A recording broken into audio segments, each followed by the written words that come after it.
लेकिन कुशाइन बात है कि आज पाकिस्तानी वफ्द दिल्ली पहुंचा और फिर शायद तवक्को की जा रही है कि जो दुशंबे में इस माह के आखिर में इजलास होगा उसमें शायद वज़राए ख़ारजा भी मुलाकात करें।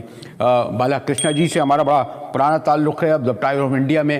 बाला जी, ये जो आप समझते हैं कि इसे कोई बहुत बड़ा ब्रेक थ्रू गो के वो डैम या पानी के लिए आ रहे हैं, लेकिन आज पाकिस्तानी वफ्द जो दिल्ली पहुंचा है उसका वेलकम हुआ होगा, निगोशिएशन होंगे, इसको फिर हम आगे भी बढ़ता हुआ देखें? देखिए, ये जो डेवलपमेंट हुआ है ये तो बहुत बड़ी ताज्जुब की बात है, क्योंकि हमारे देश और पाकिस्तान के बीच में जो इतने ताल्लुकात थे इतने एकदम लो लेवल पे गए थे और ट्रस्ट डेफिसिट जो है इतना बढ़ गया था। तो इस बैकग्राउंड में सडनली ये न्यूज़ आना कि बाजवा साहब का एक कॉन्सुलेटरी स्टेटमेंट आया था, बाद में इमरान साहब भी किए, फिर बाद में हमारी हुकूमत भी उसको रिस्पॉन्ड किए वगैरह जो हुआ, और फिर बाद में जब ये पता लगा कि पिछले कई महीनों से यूएई की रॉयल फैमिली के ये जो डिप्लोमेसी, बैकडोर डिप्लोमेसी के वजह से उनके साथ में मिलकर गुफ्तगू किए, फिर बाद में इस तरह का नतीजा है। ये तो बहुत ही पॉजिटिव डेवलपमेंट है। लेकिन एक चीज मैं कहना चाहता हूँ कि ऐसे डेवलपमेंट, ऐसे अच्छे न्यूज पहले भी आए थे, फिर बाद में पता नहीं कहाँ ये वापस ओरिजिनल पोजीशन में, कॉन्फ्रंटेशन के पोजीशन में चला जाता है। तो मैं उम्मीद रखता हूं कि इस बार जो है वो बैक टू स्क्वायर पोजीशन नहीं होगा और हम आगे चुके हुए, क्योंकि ये जो डेवलपमेंट जो है हिंदुस्तान की सब आवाम उसको वेलकम करते हैं और कोई जंग नहीं चाहता है। तो अगर हम, लेकिन ये जो ऑब्सेशन जो है कश्मीर के बारे में, अगर उसको अपने जगह में रख के, उसको साइड में रख के, बाकी जो ट्रेड डेवलपमेंट, कल्चरल डेवलपमेंट और जो बाजवा साहब ने जो कहा कि एक जो एक्सेस जो देना है इंडिया को जो सेंट्रल एशिया के लिए, तो थ्रू पाकिस्तान जो है, ये तो जबरदस्त इकोनॉमिक डेवलपमेंट। आप हम मिल के साथ में काम करेंगे, दोनों देश के लिए विन विन सिचुएशन है।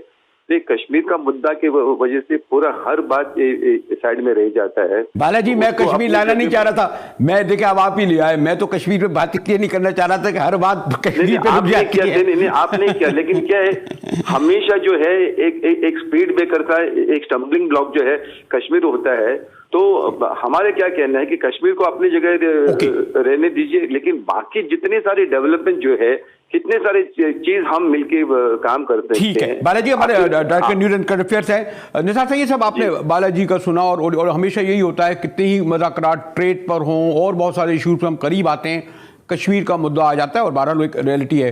लेकिन ये भी जो आप बालाजी बड़े सीनियर सीजन जर्नलिस्ट हैं हिंदुस्तान के, वो कह रहे थे बाकी चीज़ें भी होनी चाहिए, जैसे और मुल्कों के दरमियान भी तो एक कोल्ड वॉर होती है, बल्कि बराह रास्त जंग होती है, लेकिन उस इशूज़ को अलग रख के, मसलन भारत और चाइना के देखिए ट्रेड ताल्लुकात कैसे हैं और कितनी दुश्मनी रही। सैयद साहब, तो ये मुमकिन है ये जो आज जो ब्रेक थ्रू हुआ है इसमें डेवलपमेंट हो? निसार सैयद साहब जी, ये बड़ी डेवलपमेंट है दोनों ममालिक के दरमियान। तकरीबन कह सकते हैं कि 5 अगस्त 2019 के बाद पाकिस्तान और इंडिया के जो ताल्लुकात, सिफारती ताल्लुकात, इक़्तिसादी ताल्लुकात मुकम्मल तौर पर ख़त्म हो गए थे।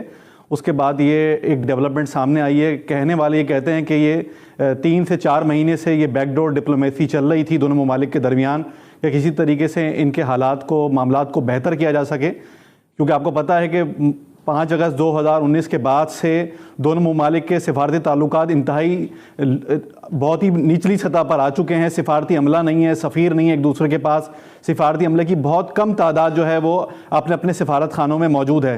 तो इसलिए ये एक बड़ा ब्रेक थ्रू करार दिया जा सकता है। कुछ अखबारात ने इसको कहा है कि ये अमारात ने इस डील को ब्रोकर्ड किया है, जबकि सऊदी नायब वज़ीर ख़ारजा आदिल जुबैर ने इसका दावा किया है कि उनके मुल्क ने इस हवाले से काम किया। लेकिन लगता है कि इन दोनों से बढ़कर इसके पीछे जो है वो अमेरिकन डिप्लोमेसी मौजूद है, जो चाहते हैं कि किसी तरीके से भारत और पाकिस्तान के मामलात को किसी तरह बेहतर कर कर चाइना को इंडिया के साथ इंगेज किया जाए। क्योंकि चाइना की जो बढ़ती हुई इकोनॉमिकल मिलिट्री पावर है उसको अमेरिका कहीं ना कहीं जो है वो ब्लॉक करना चाहता है और चाइना की स्ट्रेंथ को कहीं ना कहीं कमज़ोर करना चाहता है। तो ये सूरत हाल इसी तनाजुर में देखी जा सकती है। निसार साहब ने, हमारे डायरेक्टर न्यूज़ कह रहे थे, बालाजी आप ये समझते हैं कि चलें अभी कश्मीर हुआ, अभी कहते हैं चाइना बहरहाल एक इम्पॉर्टेंट है, लेकिन ये भी इंटरेस्टिंग बात है कि गो के पाकिस्तान और चाइना के बड़े रिलेशन है, लेकिन देखिए अगर ट्रेड देखें वो आप 4 या 5 गुना करते हैं। यानी हिंदुस्तान, यानी चाइना तो बालातर रखता है इस चीज़ को। ये पाकिस्तान और हिंदुस्तान में क्यों वजह है कि हम अपने पुराने तमाम जो बस्ते हैं हर वक्त खोल देते हैं, और ख़ास तौर पर सॉरी टू से मोदी साहब एक एग्रेसिव रहे हमेशा पाकिस्तान के हवाले से, और ओवरऑल भी आप बड़े वसीले हैं, आपने खुद भी जानते हैं आप उनको, बड़ा उनमें चेंज यकीनन आया है कि वो जो पुराना महासभाई या गुजरात वाले वो नहीं रहे। लेकिन आप समझते हैं कि इसमें कितना अहम रोल होगा अगर डेवलपमेंट हुए तो खुद मोदी साहब का? बालाजी देखिए, मोदी साहब का जो पहला टर्म जो था उसने किसी को न कहते हुए डायरेक्ट लाहौर में एयरपोर्ट में उतरे, सीधा नवाज साहब के घर गए, उनके मुंह में उनको केक खिलाया। ये एक सिंबॉलिज्म जो है कि हम आपके साथ we are willing to go 2 steps ahead. अगर आप 1 स्टेप आगे आते हैं, हम 2 स्टेप आगे आने के तैयार है। ये मैसेज कन्वे करने के लिए, और बहुत सारे लोग ने मोदी को क्रिटिसाइज किया यहाँ पे हिंदुस्तान में, ये आप क्या कर रहे हैं? आप किसी के बर्थडे पार्टी में जाते, केक काटते, केक वगैरह उनके मुंह में देते वगैरह जो है। लेकिन उसका बाद जो है, उसके बाद जो कश्मीर में जो डेवलपमेंट हुआ, जो टेरर अटैक यहाँ पे हुआ, तो पंजाब में हुआ, कश्मीर में हुआ, सब जगह जो हुआ, that created a totally wrong impression और रॉन्ग जो इमेज जो है। लेकिन अभी मोदी जो है टोटली इंचार्ज में है। जो एंटी सीएए जो एजिटेशन था, चले बालाजी इस बात को यही रखते हैं, बालाजी यहाँ रखते हैं, क्विक हम जरा आगे पूछ लेते हैं। निसार साहब, ये अगर इन सब चीज़ों को अलग रखें, बल्कि एक स्टेप आगे, क्या हम तवक्को रखें कि वज़ीर ख़ारजा से भी हमारे वज़ीर ख़ारजा के दरमियान मुलाकात होगी दुशंबे में? ये मार्च की जो मुलाकात है ताजिकिस्तान के अंदर हार्ट ऑफ एशिया कॉन्फ्रेंस के अंदर, इसके अंदर इम्कान है कि शायद दोनों ममालिक के वज़ीर ख़ारजा मिलें, लेकिन ताहाल कोई मुलाकात सेटल नहीं है। लेकिन जिस तरीके से दोनों ममालिक के दरमियान ताल्लुकात की बर्फ़ पिघल रही है, जो सर्द मोहरी ख़त्म हो रही है, उसमें बहुत सारी चीज़ें एक्सपेक्ट की जा सकती हैं। लेकिन आपको याद होगा कि पाकिस्तान हुकूमत ने, ख़ासतौर पर वज़ीर-ए-आज़म इमरान खान ने और दीगर ने यह मौक़िफ़ इख्तियार किया था कि हम इंडिया से ताल्लुकात चाहते हैं, हम उनको सेंट्रल एशिया तक एक्सेस देना भी चाहते हैं और दोनों ममालिक की ट्रेड और दीगर रिलेशन भी बढ़ें। लेकिन इंडिया उससे पहले अब कश्मीर पर, जो मकबूजा कश्मीर पर उसने जो आर्टिकल 370 जो अप्लाई किया है उसको रिवोक करे, उसको ख़त्म करे। तो अब देखते हैं कि ये जो गवर्नमेंट के प्रीवियस स्टेटमेंट्स हैं और नई डेवलपमेंट में क्या फ़र्क आएगा। सही साहब, हम भी आगे बढ़ते हैं। साथ हैं सुहासिनी हैदर, हिंदुस्तान की बड़ी सीनियर सीजन जर्नलिस्ट हैं, अब तो द हिंदू से वाबस्ता हैं, और फिर हमारे डायरेक्टर न्यूज़ करंट अफेयर्स भी हमारे साथ मौजूद हैं। स्वाति जी, इसको आप किस तरह देखती हैं? क्या इसमें कोई पॉजिटिव डेवलपमेंट है कि जो आज हमारा वक्त दिल्ली गया, फिर हम सुन रहे हैं शायद वहाँ भी जा सकें, दुशंबे में मुलाकात हो सके? जी देखिए मुजाहिद साहब, आप भी मतलब इतने वेटरन जर्नलिस्ट हैं, आपने भी देखा है कि कितनी बार हमने ये इंडिया पाकिस्तान के बीच में जो गुफ्तगू है वो किसी ना किसी तरह से शुरू हो जाती है।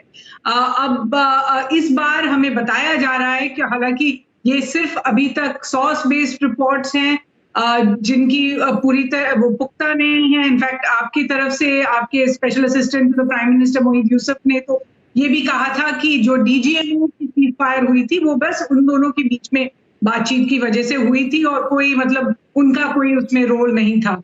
लेकिन अब अगर आप देखें 1 महीने बाद अब तक काफी इंडियन रिपोर्ट्स भी आ चुकी हैं और अब 2 इंटरनेशनल रिपोर्ट्स आई हैं जिसमें कहा है कि नॉट ओनली वो जो कंट्रीज हैं 4 महीने से ये बैक चैनल में इन्वॉल्व हैं। ये जो बैक चैनल है एक रोड मैप की पीस बना रही है, उसमें 4 स्टेप्स हैं। एक है कि ऑनवॉयज को वापस भेज दिया जाए, दूसरा है कि इसके बाद कुछ ट्रेड पर भी होगा, कुछ कश्मीर पे भी बात होगी इसके बीच में। तो ये काफी मतलब डिटेल्स निकल आ रही हैं। एक अब रिपोर्ट दूसरी रिपोर्ट अब आई है कि ये जो पहले टॉक्स हुए थे बैक चैनल के, ये यूनाइटेड अरब एमिरेट्स में हुए थे, दुबई ने फैसिलिटेट करवाए थे उनके फॉरेन मिनिस्टर के थ्रू। अब अभी तक इंडियन गवर्नमेंट की तरफ से इन रिपोर्ट्स पे कोई भी मतलब कोई भी कमेंट नहीं आना है, तो हमें यही लगता है कि कुछ इसमें सच्चाई तो होगी। इसके अलावा आप देख लें 1 महीने में जिस तरह से हमने देखे कि स्टेप्स लिए जा रहे हैं, स्पोर्टिंग टाइज जो 3 साल से नहीं हुए। अब एक Pakistani equestrian team India I है, एक शूटर भी इंडिया आए थे, उनको वीजाज मिले थे। इसके अलावा जो प्राइम मिनिस्टर मोदी ने ट्वीट किया था प्राइम मिनिस्टर इमरान खान के लिए, जब उनके रिकवरी के लिए जो पिछले दिन उन्होंने किया था। इसके अलावा आप अगर देख लें जो जिस तरह की स्टेटमेंट्स आ रहे हैं प्राइम मिनिस्टर इमरान खान और आपकी तरफ आर्मी चीफ ने भी जिस तरह के पिछले हफ्ते स्टेटमेंट्स दिए थे, और हमारी तरफ से फॉरेन सेक्रेटरी ने पाकिस्तान का जिक्र किया था, लेकिन उसमें जो नॉर्मली वो क्रॉस बॉर्डर टेररिज्म का जिक्र करते हैं उसका नहीं था। तो मुझे लगता है हम देख तो रहे हैं कि कुछ हो रहा है। ठीक है। एक और वजह भी है स्वाति, भी एक और भी है कि इसमें हमारे मीडिया के हॉक्स हैं, उनका भी दोनों तरफ का बड़ा किरदार होता है। निसार सैयद साहब, जो स्वाति अजहर से हमारी कई बरसों से गुफ्तगू होती रही है और अच्छा वक्त था तो मुलाकातें भी होती थी, यहाँ भी, दिल्ली भी, और अभी भी आप गुफ्तगू सुन रहे होंगे, शी इज़ लुकिंग पॉजिटिव। तो आप समझते हैं हर बार पॉजिटिव गुफ्तगू तो शुरू होती है, फिर कोई बम्बई हो जाता है, फिर कोई और हो जाता है। तो अब हम ये तवक्को रखें हैं कि ये जो आज मीटिंग हो रही है दिल्ली में, फिर शायद दुशंबे में भी हो जाए, तो ये ज़रूरी है ना। अब इस मुल्कों में इश्यूज होते हैं, लेकिन बायलैटरल ट्रेड या कोई ना कोई ताल्लुक तो रहना चाहिए ना। जी बिल्कुल ऐसा ही है। जैसे 26-27 फरवरी से जो DGMOs की मीटिंग के बाद LOC पे सीज़ फायर हुआ है, और उसके बाद हम देख सकते हैं कि LOC पे वायलेशंस भी नहीं हो रही हैं, एक दूसरे के ख़िलाफ़ जो स्टेटमेंट्स थे वो भी रुक गए हैं, और डेवलपमेंट्स डे बाय डे सामने आ रही हैं। तो इस दफ़ा उम्मीद की जा रही है कि चीज़ें काफ़ी आगे बढ़कर सामने आएंगी। लेकिन वो बात सही है कि प्रॉब्लम है कहीं ना कहीं पर, जिसको दोनों मुल्कों की लीडरशिप को सॉल्व करना पड़ेगा, और वो जो प्रॉब्लम इश्यूज़ हैं उस पर बैठना पड़ेगा। उसके बगैर आप उसको अगर एक तरफ करना चाहते हैं, प्रॉब्लम्स को, जो इश्यूज़ हैं उसके साथ आगे बढ़ सकते हैं, उसको एक तरफ करके वो प्रॉब्लम कहीं ना कहीं आपको इंगेज करेगी। इसलिए इसको थोड़ा सा रियलिस्टिक ग्राउंड पे देखना पड़ेगा। दूसरा, रीजनल और जो सुपर पावर्स हैं, नाम नेहाद भी सही, लेकिन उनकी भी ज़रूरत है कि पाक इंडिया रिलेशंस डेवलप हों, ताकि वो अपने एजेंडे को इस रीजन में टो कर सकें। उसके बगैर शायद उनका एजेंडा इस आसानी से टो नहीं हो सकेगा।